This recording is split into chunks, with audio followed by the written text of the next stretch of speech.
Welcome back, everyone. We hope you enjoyed that short break. We're now ready to move to our second panel of the day, titled Mediating with Who? Inclusiveness Beyond Rhetoric. So I will pass it off now to Stefano Marinelli to moderate.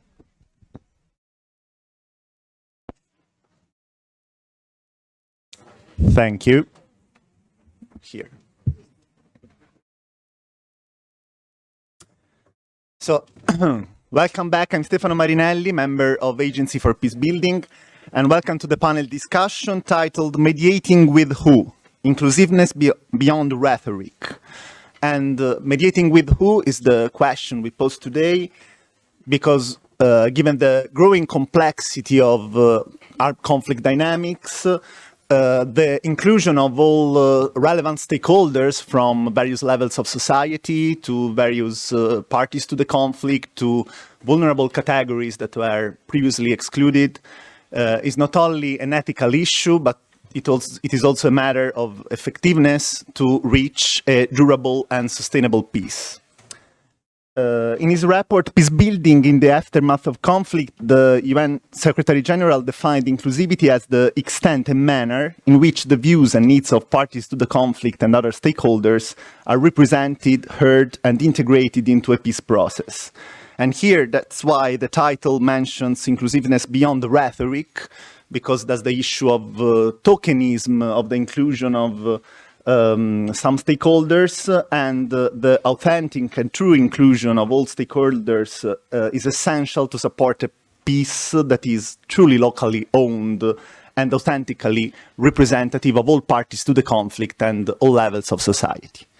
So today we will explore several angles of the topic of inclusiveness, thanks to the variety of expertise and background of our speakers. I can now we will speak of how digital technologies add value to strengthening inclusion in mediation processes, how we can ensure the meaningful participation of women in peace processes overcoming gender stereotypes, and how the inclusion of diverse armed groups and radicalized movements still pose an obstacle to peace mediation.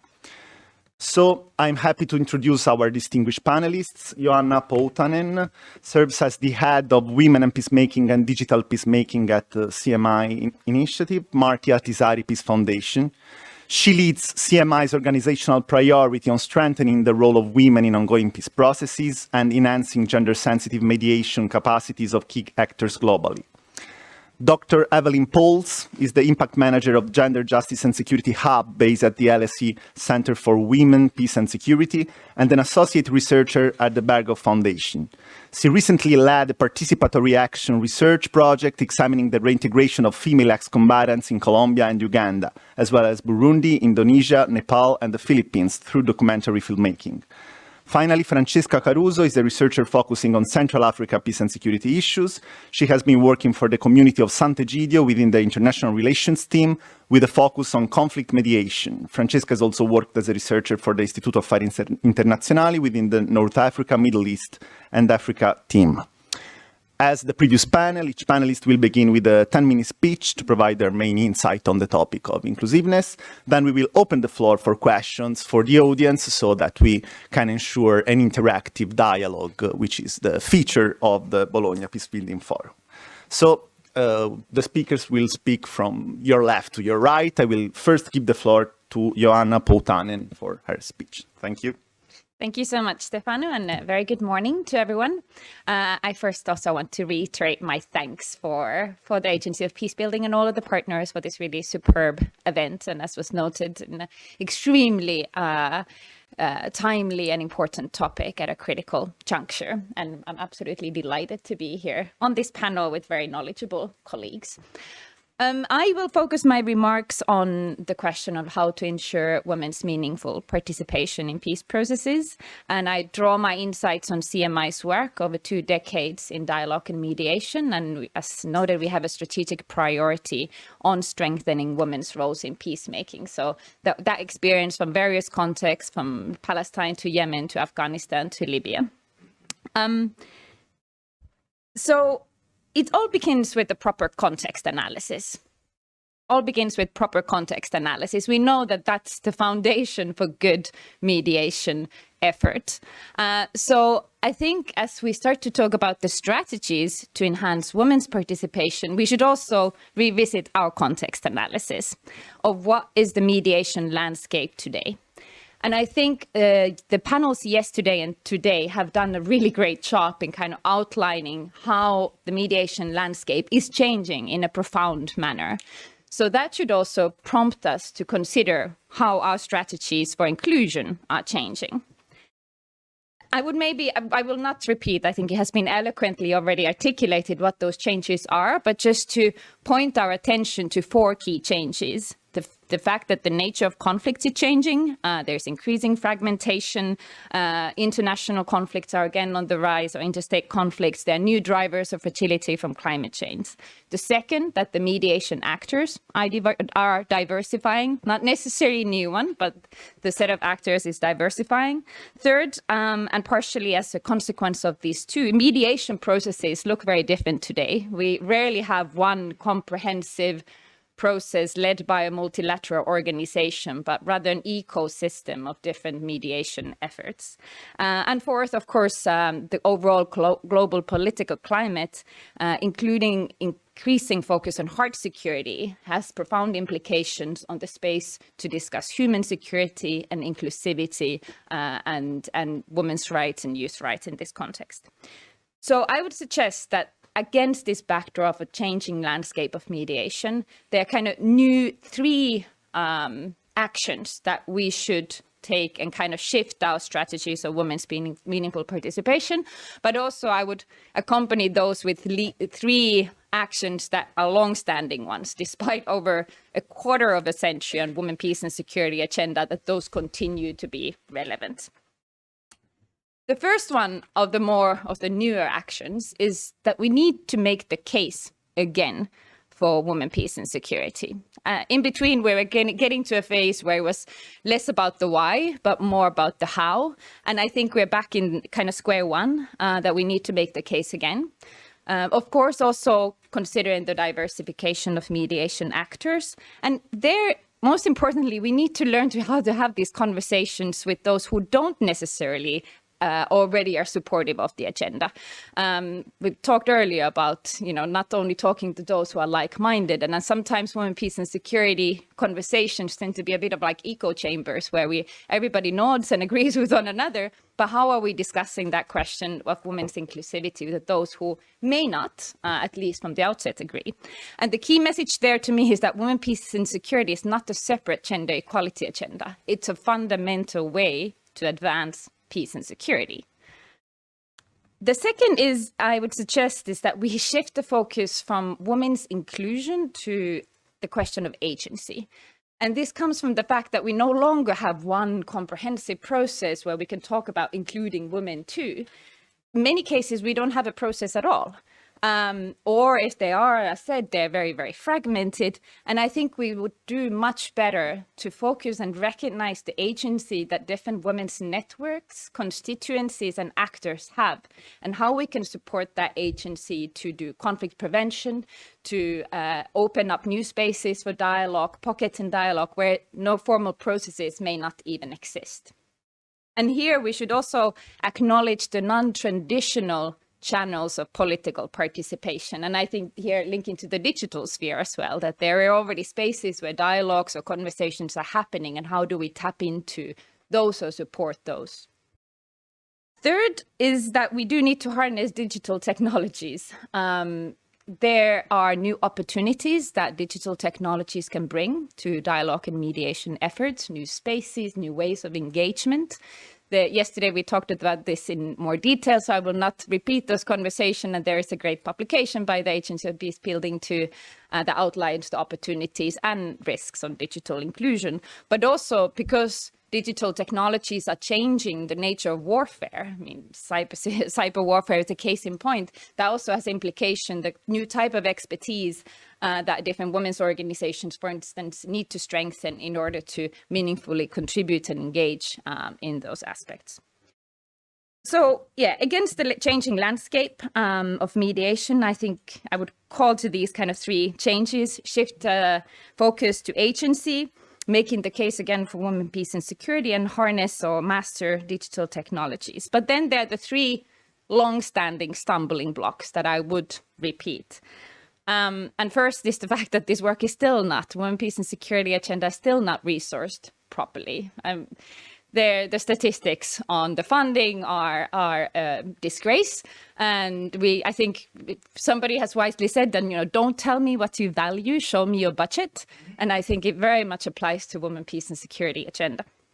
Second is this thing, if we talk about women's meaningful meaningful participation, is we need to move away from the notion of women's issues. It seems really simple, but the reality of peace processes is that most often, if women are invited, they are invited to talk about women's issues. And I recognize that there is an useful starting point for conversation, especially with diverse women's constituencies, to talk about inclusion, women's participation, but that should not be the end of the conversation. It truly limits the political agency of women to a very, very narrow scope, or being a gender expert in the room. And so really this whole notion of women's issues, what does that even mean? Like, what are men's issues? So we really need to consider that all questions concerning peace and conflict, they may affect different groups differently, women, men, girls and boys, but that doesn't mean that they do concern all. And it's recognizing those differences that is truly at the heart of a gender-sensitive approach to mediation. And that nicely brings me back to my starting point, which is that it all starts with context analysis. Any mediation or dialogue effort has to be based on a comprehensive context analysis and bringing a gender lens there. Who are the actors? What are the dynamics of violence? What are the drivers or causes? Who are we talking to when we are doing that context analysis is really where the foundation is laid. So with these remarks, I'll conclude here and I look forward to the conversation. Thank you very much for your insightful intervention. If you have questions in mind, you can take note, and you will have the opportunity to ask questions at the end of this first set of speeches. And with that, I give the floor to Dr. Evelyn Pauls. Thank you. Thank you, Stefano. Thank you also for the invitation, Agency for Peacebuilding, to speak today. Was a really interesting first panel this morning. Sorry for missing yesterday. I'm still on maternity leave, so if I have to run off because my baby is screaming outside, that will show you the challenges of women's inclusion in a conference like this, but even more so in peace processes, which I will touch upon.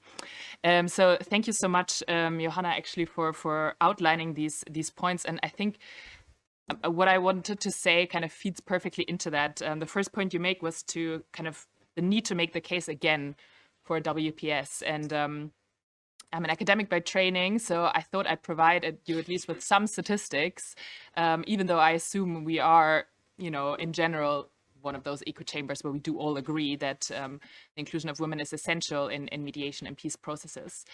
But just a couple of, hard facts that I think are really crucial and that have been made over and over again by different researchers and practitioners. For example, we know that women's inclusion in peace processes leads to more durable agreements. In numbers, the likelihood of a peace agreement lasting for at least 2 years increases by 20%, and of it lasting a minimum of 15 years increases by 35% if women are included as negotiators, mediators, signatories, and witnesses. We all know that having token representation is not going to make a difference, and we already heard about that. So we speak now about meaningful participation or quality participation. And here we have some studies that show over the last 25 years that if women's groups, and I'll speak about this specifically later, strongly influence negotiations, a peace agreement was always reached in this set of studies. And even when their influence was only limited, agreements were still mostly reached. And additionally, established women's groups often hold governments or implementing actors to account after an agreement has reached and can apply pressure in case of stalling implementation. And I think this is really important if we look at the long-term effects of women's inclusion. And it's essential to note that this research shows the positive effects of women's groups' quality participation, not that of individual women that might be placed at the peace table or in negotiation or mediation groups, because they have broader constituencies behind them.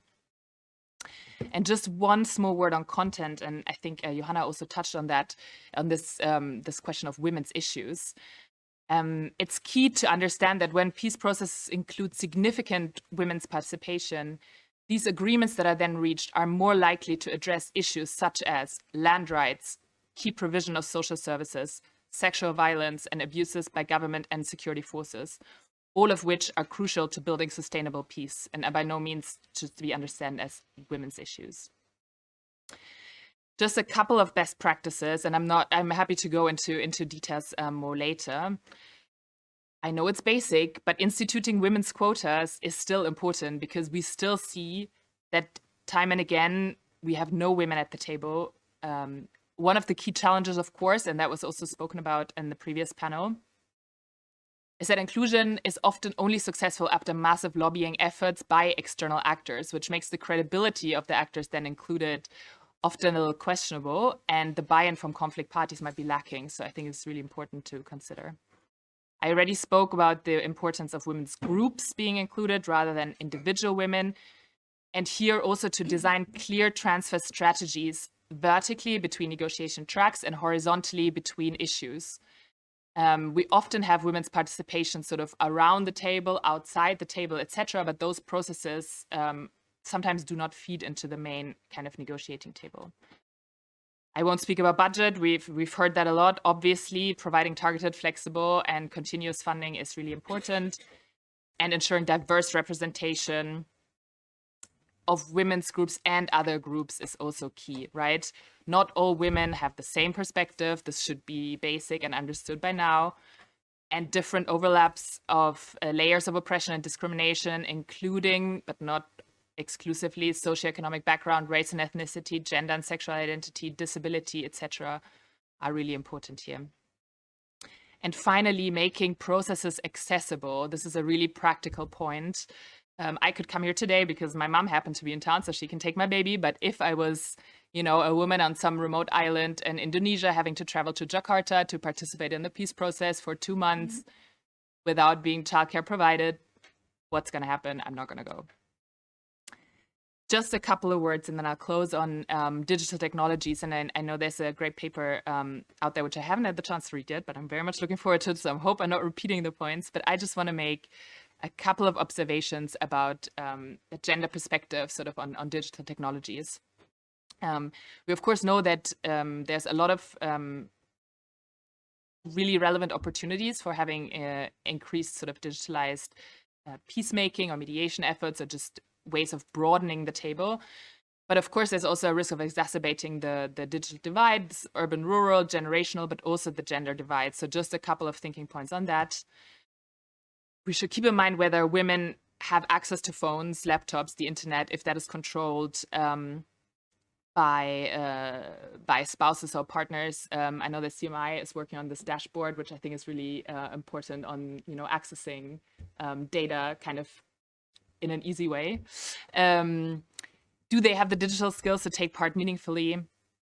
And also not forgetting which risks women might face specifically when they do take part in these digital peacemaking technologies.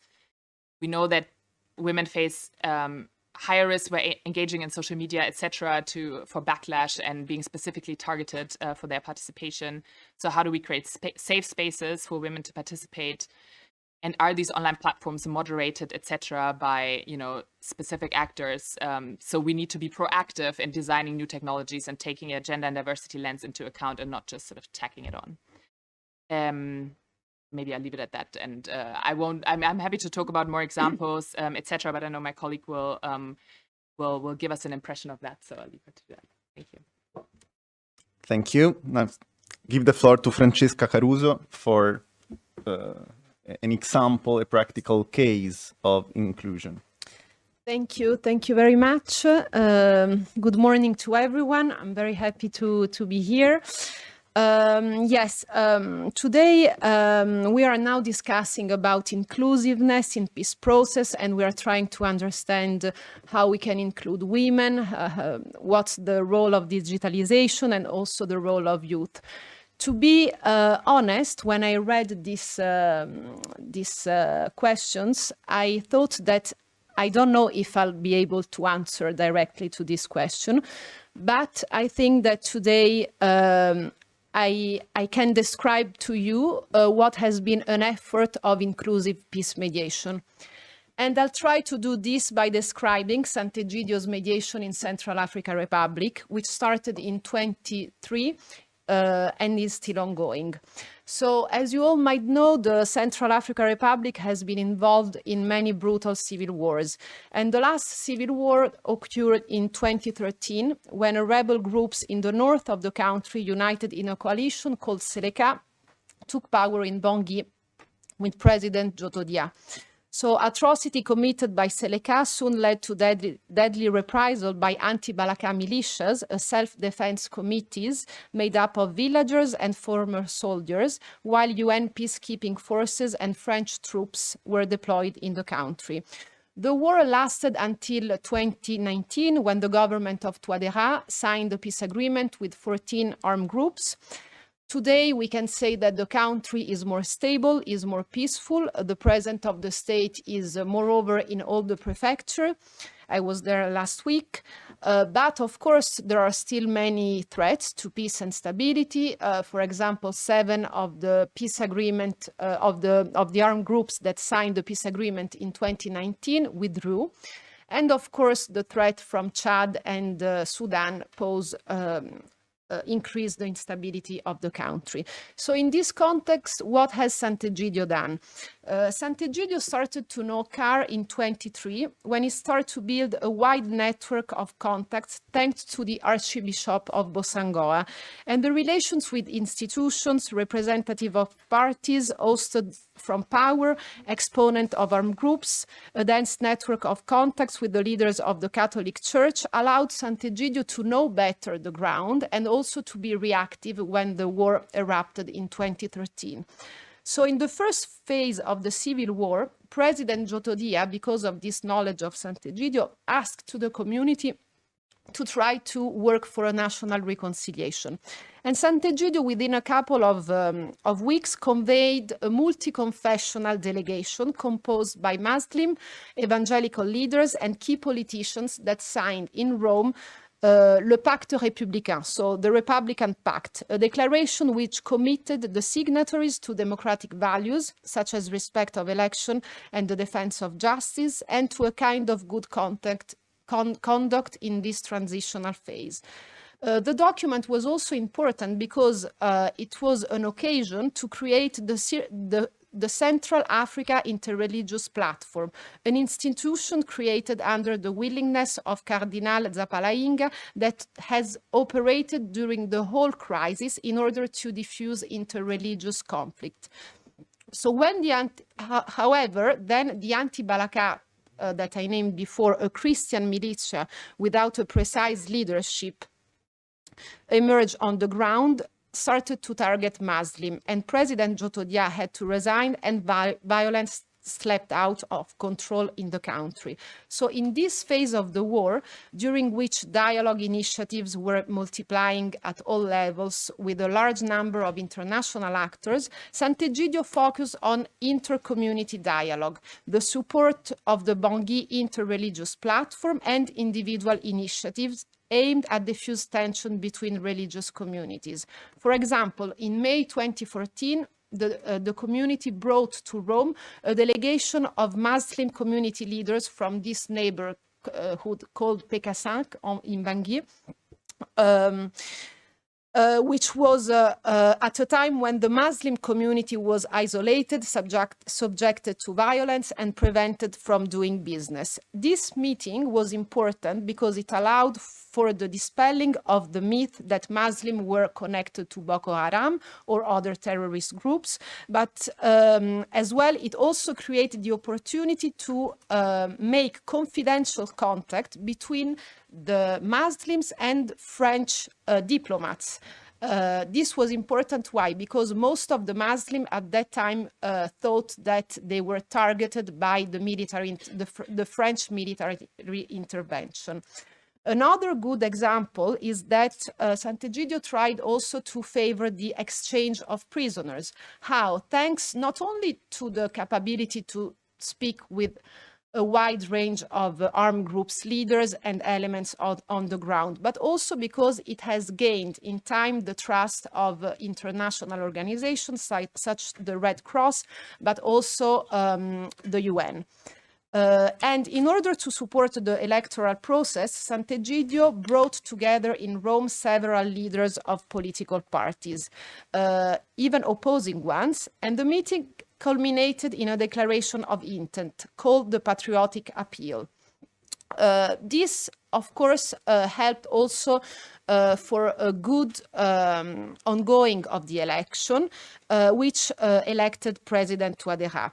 The last thing that I would like to mention is that in this occasion, when all the leaders met in Rome, they were 27, and they addressed a letter to Pope Francis, because Pope Francis, this was in 2015, decided to finish its Africa tour in Central African Republic.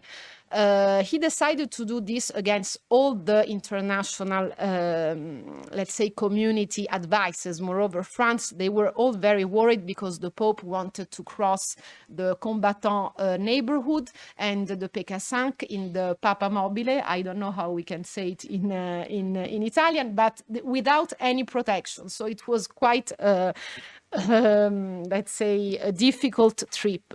In this phase, for example, Sant'Egidio tried to create a dialogue between the gendarmerie of the Vatican and the armed groups of the different factions, so from the Seleka and the anti-Balaka, which ended before the visit of the Pope in a declaration of ceasefire. So, in fact, when Pope France arrived in Bangui, the Muslim went out in the street and joined the Christians for the first time in the war. This, of course, was a success, and Central African Republic remembered this visit. After this, Sant'Egidio continued its mediation effort by trying to facilitate the dialogue between the government and the armed groups. But what I would like to underline is the fact that even if in 2019 there has been the signature of the peace agreement between the government and the 14 armed groups, we still continue to work on the ground, because of course after the peace agreement it was just the beginning of peace, by, for example, disseminating the content of the peace agreement in the whole country, because of course most of the people don't know what the content of the peace agreement is, by trying to diffuse tension between the government and political leaders, but also by trying to create links between the guarantors and facilitators of the peace agreements and local actors. Thank you. Thank you very much. Thank you very much. Now it's time to collect some first questions from the audience. I see already a hand raised. Maybe somebody can help with the mic. 2 hands raised.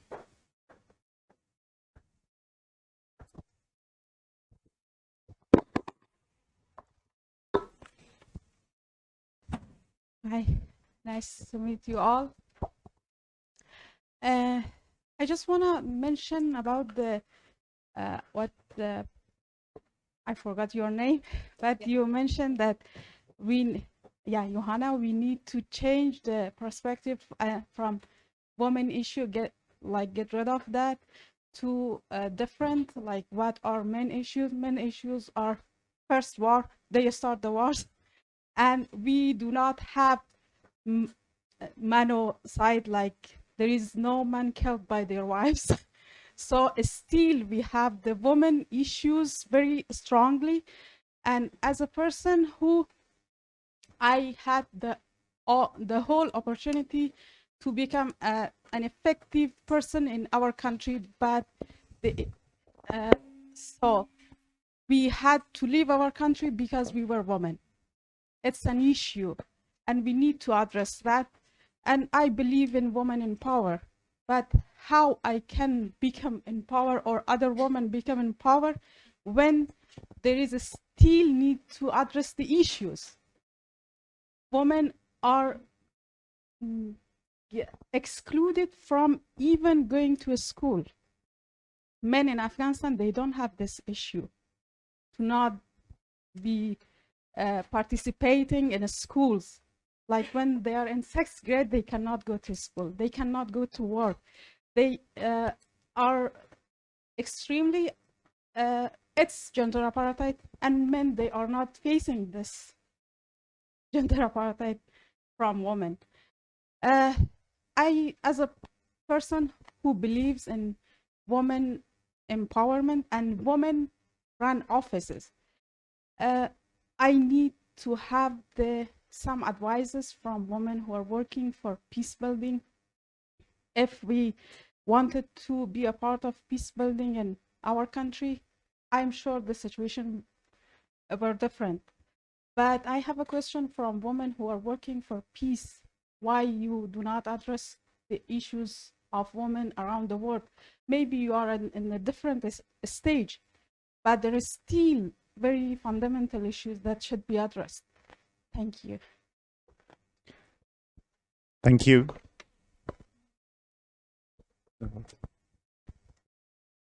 Yes. Thank you very much. My name is Harry Post. I've been teaching international law also in Italy, by the way.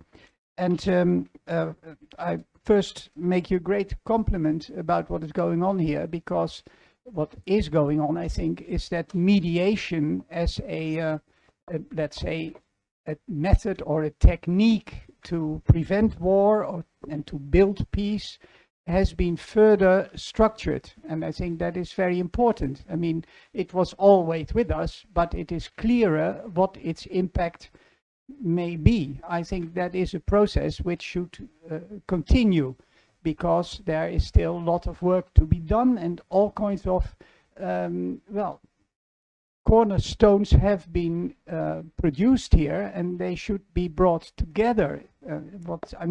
Very interesting contributions by all the panels today, and what I've heard, and also yesterday. Now, my question is: do you agree with that further structures of mediation are necessary, also to see whether it contributes more effectively in certain circumstances and perhaps less effectively in others?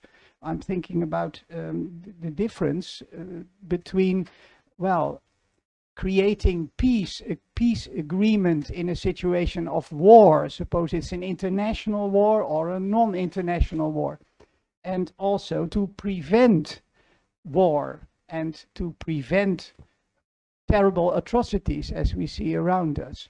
I mean, I think that should be, in a sense, more precise what mediation can do and where it is most effective.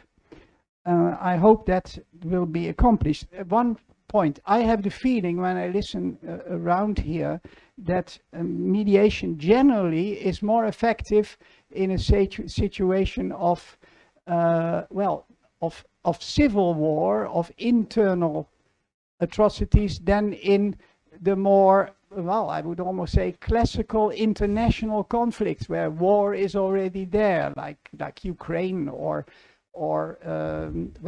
Gaza for that matter, or in the past, I've been concerned with that, Ethiopia and Eritrea, an older war. It seems more difficult there, but why precisely, and is that true? I hope that's clear enough. Thank you. Thank you very much. I also would like to focus on women issues. Is it better to not to talk anymore about women issues, or rather to define them precisely? If we choose the first path, is there a risk of falling into a trap of not being able to talk about what could be defined as a vicious cycle of exclusion? What I mean by this is perfectly illustrated by the context of peace mediation facilitated by the use of peace tech. Women are heavily underrepresented at the peace talk table, but even more, we are underrepresented in the tech industry, where the design of those technologies is determined. We are underrepresented in the business, in the tech sector, but also there is a huge dropout rate of women who choose to join this sector. Thank you. Okay, we can stop with these first three questions, and I give the floor to those who want to answer. I would start with women issues. So maybe Joanna Poutanen wants to reply to that. Yeah. Thank you so much for raising that question. Also allows me to elaborate, because by no means do I want to say that there are not issues that concern particularly women as well. What I wanted to say is that often the political conversations, they tend to confine these women's issues, and that's the only area that you can contribute. That, you know, we don't talk about politics or the governance frameworks with you, or we don't talk about the security arrangement, that you can only talk about these issues that are seen as women's issues. And there, I think the definition can be a bit problematic. And also even those issues that are where women are bearing the brunt, actually do affect the whole society. If one's mother does not have the right to be educated, that will affect the whole family. And if women are not allowed to join the workforce and work in the health sector, that has societal implication. So therefore, that's where the dichotomy becomes problematic. Having said that, I think certain things we know from peace processes that, for instance, where women are not participating in peace processes, it's very unlikely that there will be kind of these so-called women's issues. Let's say gender-based violence will be addressed. Again, even that does affect all genders, but again, women bearing the brunt. So that there is a usefulness of using that strategy, that you carve the first political space to kind of raise the women's issues, that can be expanded more. The problem is when the mediation actors themselves kind of have this conceptual framework and they approach women's constituencies, and again, that's only the questions that I ask and that are they consulted on. So hopefully that clarifies what I wanted to say. So second, in terms of looking into the kind of like where mediation is more effective and where it's not, I think it's another really critical question, is because, well, the mediation theory, I mean, I think many of us are aware in terms of the question of rightness, it's a very old theory, and there's not really a newer adaptation that has really gotten so much popularity, but I think it still kind of holds its place. Like if you try to do a mediation process where the basic conditions are not met, where the parties don't have any commitment to the process from their side, when they don't see a possible way out, there's not really any military herding stalemate, it's very difficult to have that process to be a successful one. And I think this pressure of trying to push mediation where there is no rightness can end up being counterproductive, because if you're pushing agreements that are concluded too quickly, and I've seen this in many contexts, especially at the local level, that there's a pressure to have parties sign before the necessary trust is there, before the necessary ownership and buy-in is there, you can actually end up doing more harm than good. So I do agree with this notion that there needs to be a bit more critical discussion and also more research into looking at the cases where mediation, what kind of mediation, what styles of mediation, if it's more power-based, more facilitative, will bear more sustainable and lasting results. Thank you. Yeah, I just add a little bit onto what Johanna was saying, and also on the questions of women's issues. I think, yeah, there are kind of these two strategies, right? So it's either the question of, okay, do we take the women's space and kind of focus on that, or do we try to mainstream, right, gender and women's issues across all issues? And I think for a while the answer has kind of been more towards the sort of mainstreaming discourse, but that kind of assumes that more or less we've won the discussion that everything is also relevant for women, right? Which at the moment, with all the backlash, and Afghanistan is a perfect example of that, how rights are being systematically taken away from women. The battle, so to say, is not won on saying that, you know, women's issues are across all aspects. So I do think we have to do both. I do think we have to keep emphasizing sexual reproductive rights, domestic and gender-based violence, all of these things that are not just being taken away, you know, in so-called conflict contexts, but also very much in the West, in the US, etc.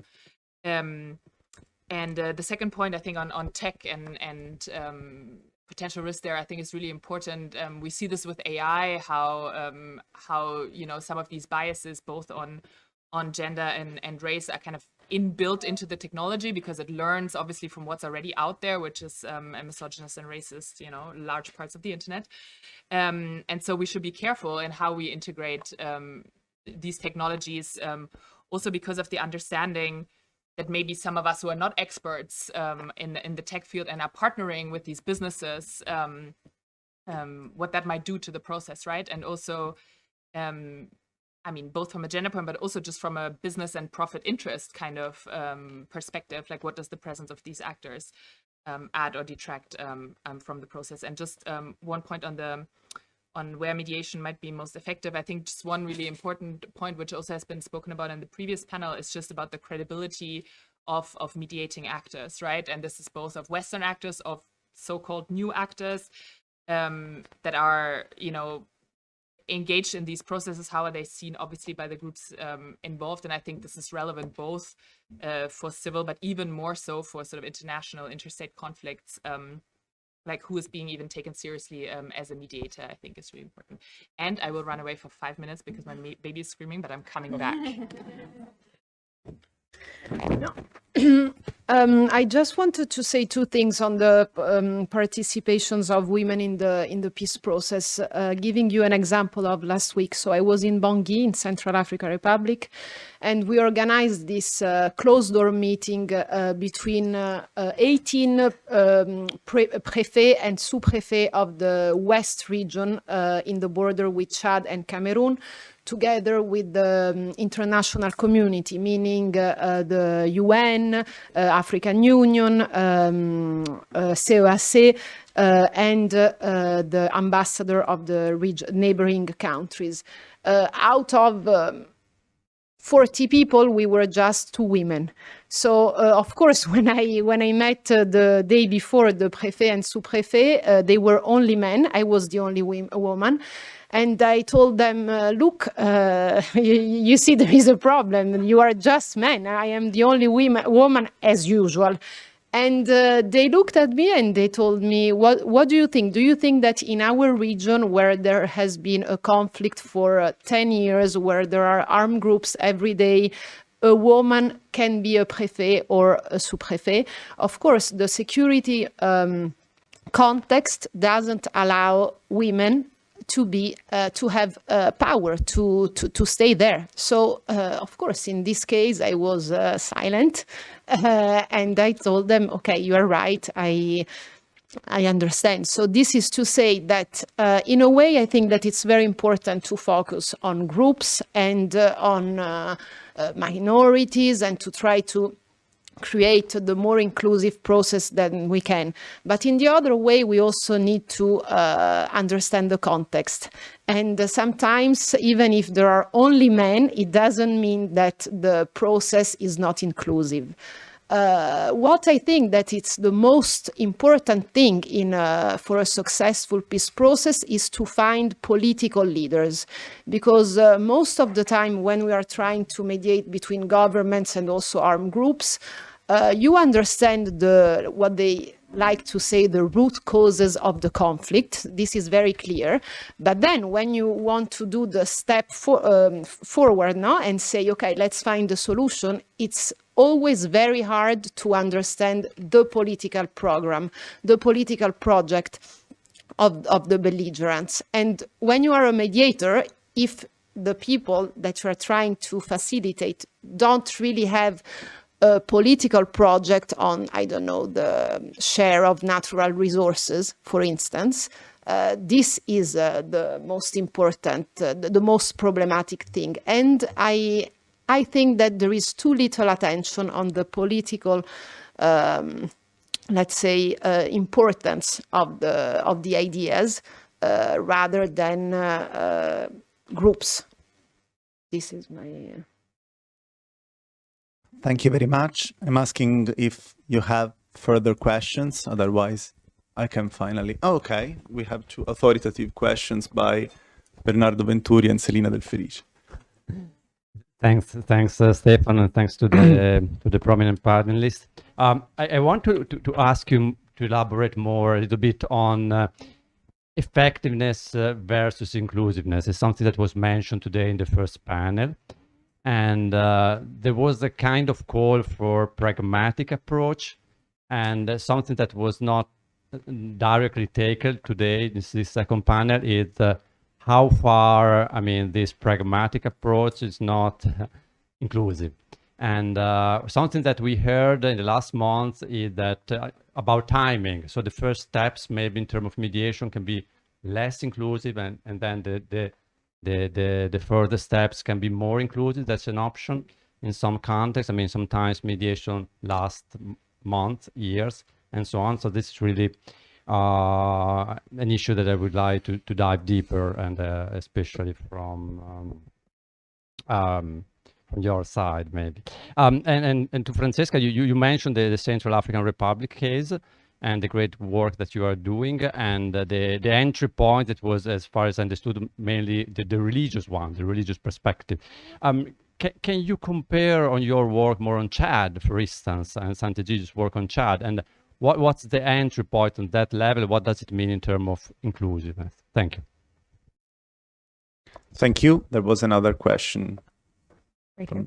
Okay. Yes. Hi, thank you. In reference to Sant'Egidio, first things, two questions. My first question is, how can we strengthen interfaith dialogue and mediation? And two, what is the influence of liberation theology when it comes to the work of Sant'Egidio? What is the influence of liberation theology when it comes to interfaith dialogue with Sant'Egidio? Thank you. And Selina? Yeah, thank you for the three panelists. My question, I really appreciated the start with context analysis, and for that we know that there are power differentials, so this power analysis as well. So my question is, if you have examples from any context that you have worked in of mechanism strategies to address those.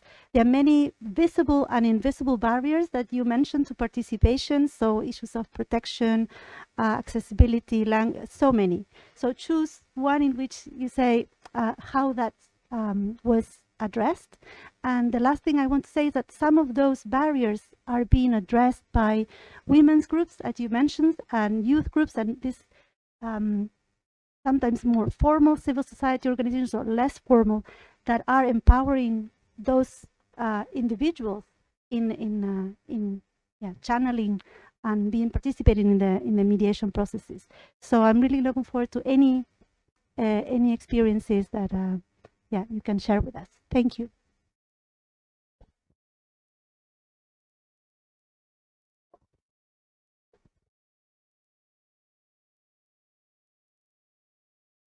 No, okay. Well, feel free. Let's collect two. Don't worry. We have over 20 minutes. Thank you so much for your insights. This is Rana Beheri from the UN System Staff College. And I want to touch on two challenges that I would be interested if you explored more or like dived into it more. One is was mentioned yesterday, the point of recognition, the recognition of the role of women. So the example that you gave when you didn't find women in the room and you were told that because they don't have power, because there were war for multiple years, is that the reason, or there are women who are already active and are not recognized? So it is also because sometimes that happens, that women are first respondents, and sometimes they are the ones who actually have access, regardless of the security situation. They have more mobility and more opportunity for access to the local community as first respondents, whether on conflict, whether on peace, humanitarian support, but it's the recognition part that comes with protection risks. So are women recognized or not? Are they invisible actors or not? So how to navigate that challenge when we're trying to build the capacity of women mediators or women peace builders to bring them in the table, because that balance is a little bit tricky. So that's one point. The other point, we always talk about building capacity of women to be part of the peace process on like track 1 or track 1.5, but the question is, how can we do that from prevention, or what are the efforts that is being taken place in prevention? Because if we waited for the conflict to happen and realize we do not have effective caliber, like effective women, or like women who are trained on mediation, like we're going to spend another 2 or 3 years to train them, and then 2 and 3 years to bring them or like a space on the table. So what are the measures that we can collectively do as organizations and as people in that space to also build the capacity of women in the prevention, like before the conflict happens? Or like it could be a mitigation process instead of waiting for the conflicts to happen, and start seeing how can we include women. So that could also be a way to look at it. Thank you.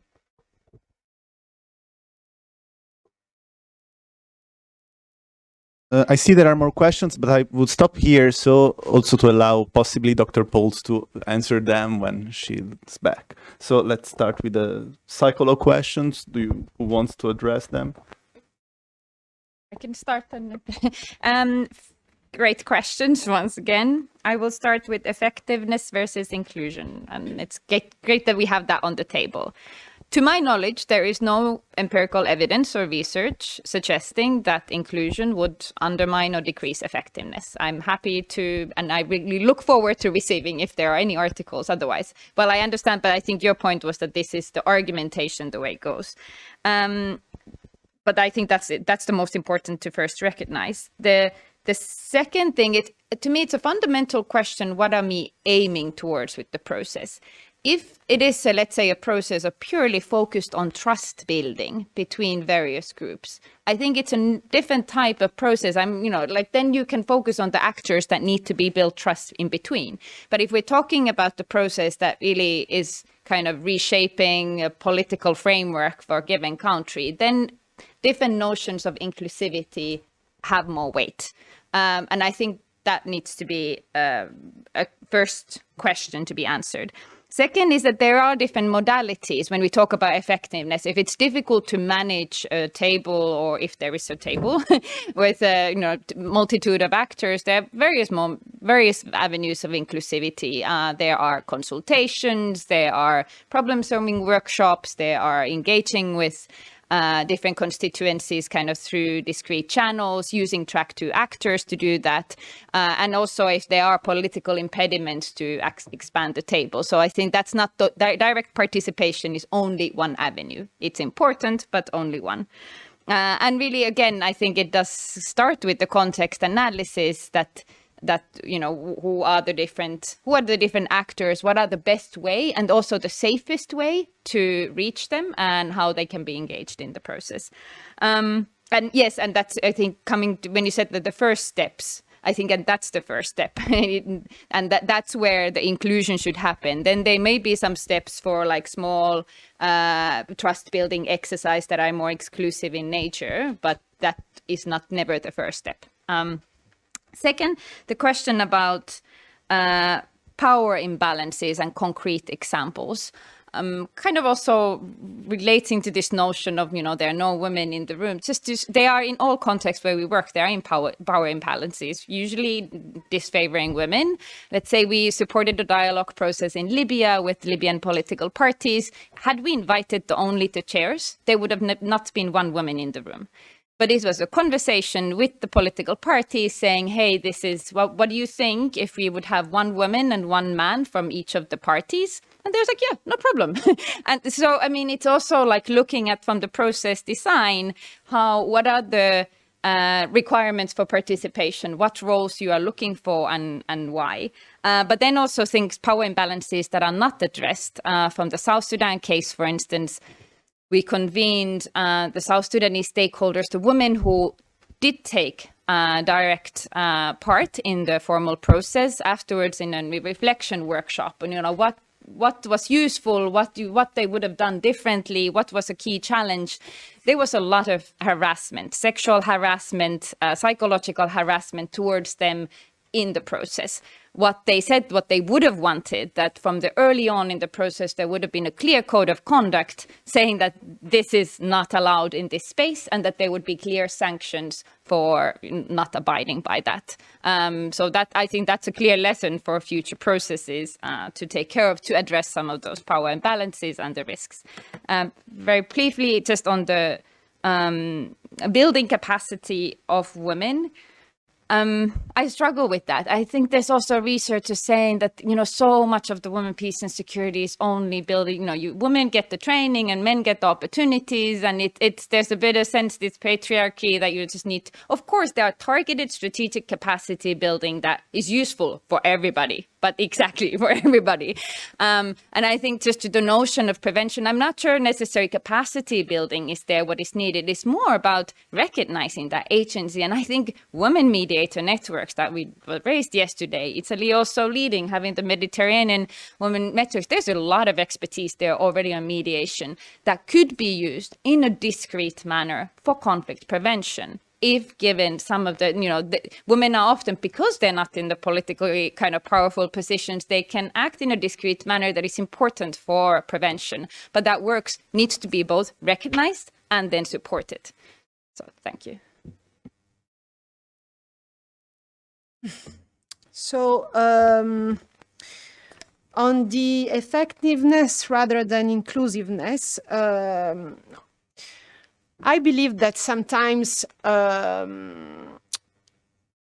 you also need to, as I was saying before, need to understand the context. And sometimes, even if the ultimate goal is to make an inclusive process, sometimes you just cannot, because maybe one of the parts tells you, listen, I am ready to speak with these armed groups, but I'm not ready to speak with these armed groups and civil societies and opposition political parties.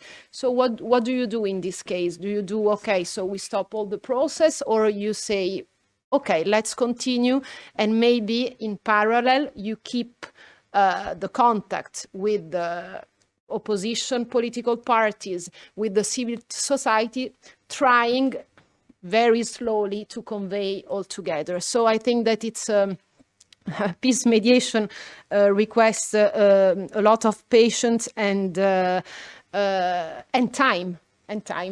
Regarding, and I also would like to say that sometimes I witness, for example, in Central African Republic during the Dialogue Républicain, so after the latest crisis in 2021, President Touadéra said, fantastic, now we will launch a wonderful national dialogue in order to convey all the forces vives de la nation together, and we will solve our problems. So I went there, and for a week I was there in the Peace and Security Commission, and it was a wonderful example of inclusiveness. So there were women, there were men, youth, everyone has had the opportunity to speak.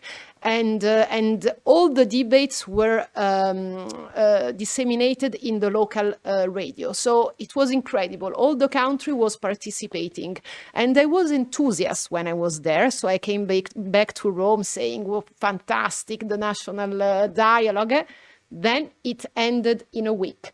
So the government decided to focus on the new constitution, and all this wonderful inclusive work that has been done with the publication of 400 recommendations was totally abandoned in a week. This is to say that sometimes you have very good example of inclusiveness, but if these are not followed by a monitoring and the real implementation, it can be also very disappointing for the country as an experience.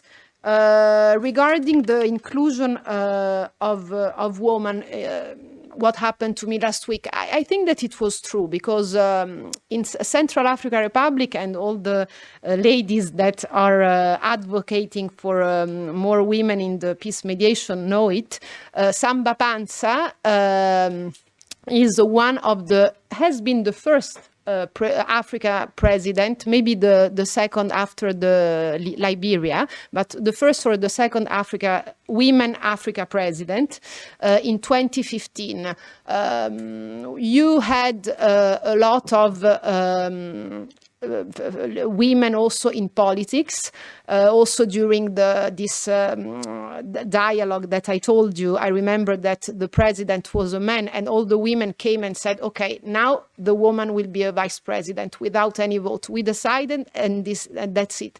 And they did it. So in the elite, within the elite, the women are present and have also a political impact, but the elite is very different than the people on the ground. And unfortunately, the people on the ground, if you read also all the statistics of the refugees, most of them are women and children. So yes, you can include them, but for instance, in Sudan, it will be very difficult to include women, because if you read all the statistics of Sudanese refugees in Chad, 85% are women, are women and children. So this is also something that we need to take into account on the concrete.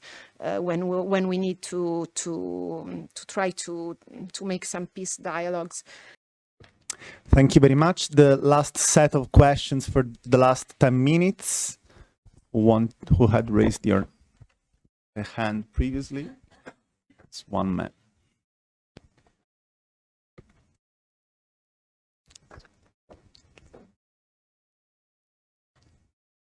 It's okay for me. They have been already hands read in the last. Okay. So hello. Thank you so much, all the speakers, for being here. My name is Danny. So I had a question like to be addressed. So talking about inclusiveness, just let me bring this concept here. I think to make this conversation easier. So intersectionality. I think it is important, and I would like to hear your opinion on this. It's how can we acknowledge and address intersecting forms of marginalization when it comes to the topic of mediation and peace building. Thank you. Any other question, Hashim?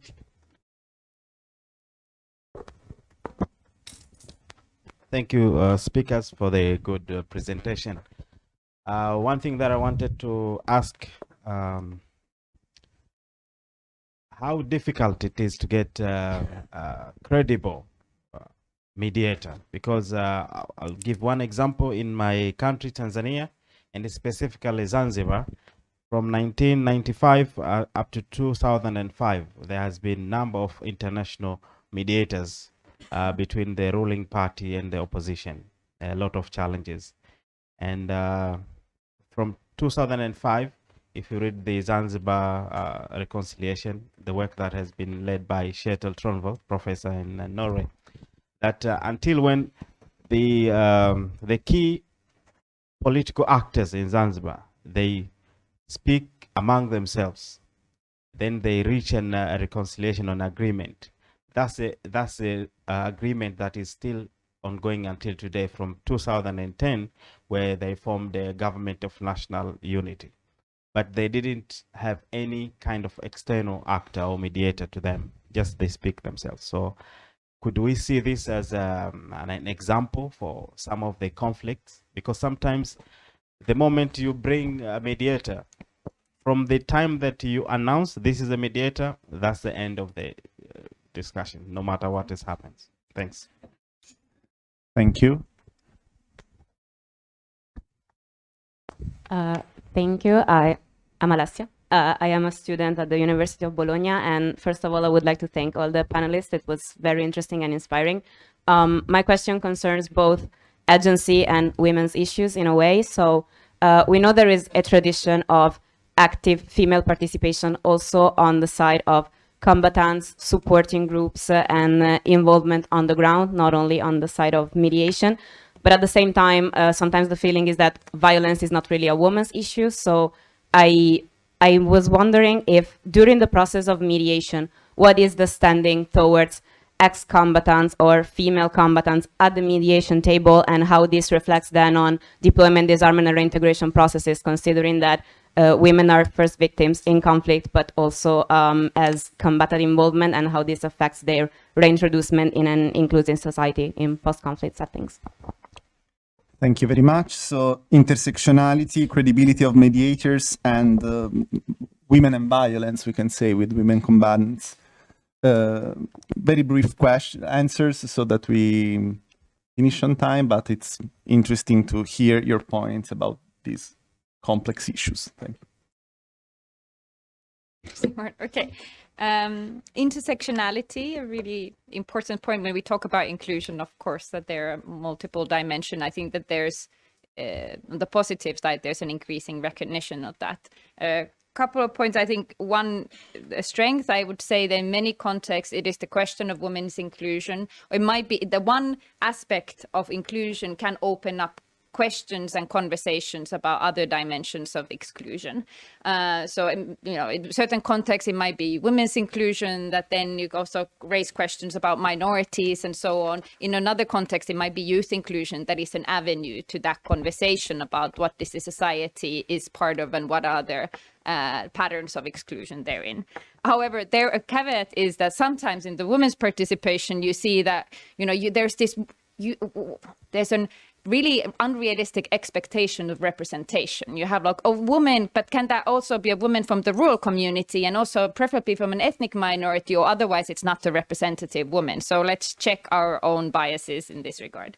Second, sometimes it's better to do without the mediator. Certainly. I think we're also living in a world where everybody wants to be mediator and nobody wants to be mediated. And sometimes it is better to just go it on your own and find your solutions. And many, rather than having 10 different mediators hovering around on each of their own solutions. So totally. And third, thank you for raising the question of female competence, because I think it's a great point of also like the benefits of inclusivity, because you have in so many contexts, you say, oh, but this is a ceasefire, it doesn't concern women. Yeah, plenty of women who have served in competent roles. If their perspectives are not brought into the conversation, you will end up having, you know, DDR programs that are really not taking, catering those women who were competent. So you have cantonments that have no women toilets or accommodation. So really, I think it's a case in point. Finally, this is my last concluding remark, is also to Francesca, kind of this, what do we mean by inclusive process? So I think it's really important that inclusive process doesn't mean one formal table that everybody is on at a given time. I think to me, inclusive process it's all of these phases, and you can be flexible and you can be pragmatic. But too often saying that you need to be pragmatic just means that you are not really doing the homework on the context analysis, thinking about the different ways of inclusion that you can work with. So I think it's just we really need to check ourselves, what do we mean by an inclusive process? Thanks. Thanks. I'll just speak to the female combatants question, because that's a group of women I've worked with a lot over the last 5 years in different settings. And similar to what my colleague already said, I think in a lot of these discussions about women and violence, we see women as the victim of conflicts, and obviously we forget that they're also perpetrators, or they can also be perpetrators of violence. And crucially, they also have reasons to join armed groups or to, resort to violent means. And obviously that's really, really context specific. Forced recruitment happens to women in many places, but they do often also join voluntarily or because of specific reasons, be they economic, personal, political grievances, etc.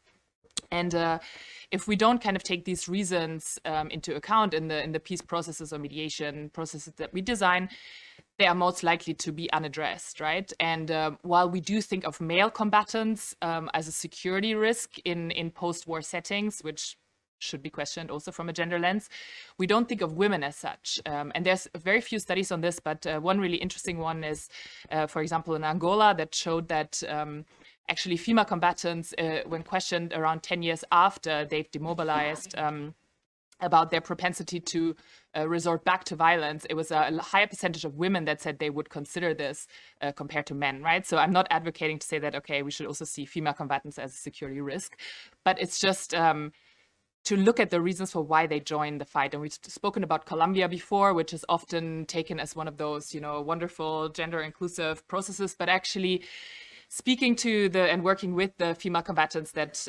especially from FARC, who have gone through this process, they are really disillusioned. And it's not only about the implementation of the peace agreement, which is slowest in terms of gender provisions. They are the slowest aspects of the agreement to be implemented.